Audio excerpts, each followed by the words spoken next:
Sure, Micah, that's right. Good evening. Yes, 65-year-old Ed Buck is accused of paying men for sex and then injecting those men allegedly with methamphetamine. Well, he was arrested after one man says he barely escaped with his life. And tonight that man is talking exclusively to KTLA 5.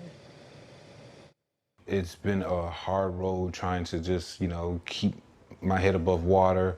Described as Joe Doe in court documents, the man who prosecutors say gave them the break needed for an arrest after allegedly being drugged and escaping the drugged-in home of Democratic donor Ed Buck is like the other victims, a homeless gay black man. But unlike 26-year-old Jamel Moore in 2017 and 55-year-old Timothy Dean in January of this year, who both died in Buck's West Hollywood apartment from injected methamphetamine overdoses, this alleged victim lives to tell the tale. And tears and fear, and I really needed help.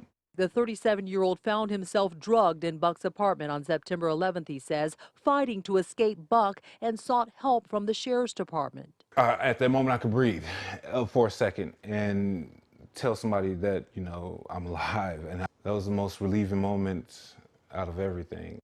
We realized that he had a lot of victims. Buck, nicknamed Dr. Kevorkian on the street, prosecutors say tried to prevent Doe from getting medical treatment. Activist Jasmine Canick has led protests against Buck and for justice since 2017. It's been two really long years, 2 long years of people telling us that basically nothing was ever going to happen to Ed Buck.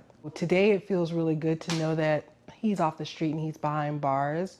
But the fight isn't over. Buck was arrested and charged locally and federally last week for distribution of methamphetamine leading to death. Victim Doe is now working daily at his new desk job and says his hope is to get his life back on track. Before I met up with her, I just broke down in tears because I'm like, I don't know what's going to happen next. I was on the verge of just giving up. Because of what he did, he probably saved a lot of lives. Activist Jasmine Canick and others are assisting Mr. Doe. They've gotten him a room and gotten him off the street and say they're helping him so he can testify against Buck. They've also set up a GoFundMe page for him, and they say he needs help. And we've linked that GoFundMe page to the KTLA 5 page at KTLA.com. Meanwhile, Buck remains jailed tonight with bail set at $4 million. Live in South LA, Narissa Knight, KTLA 5 News.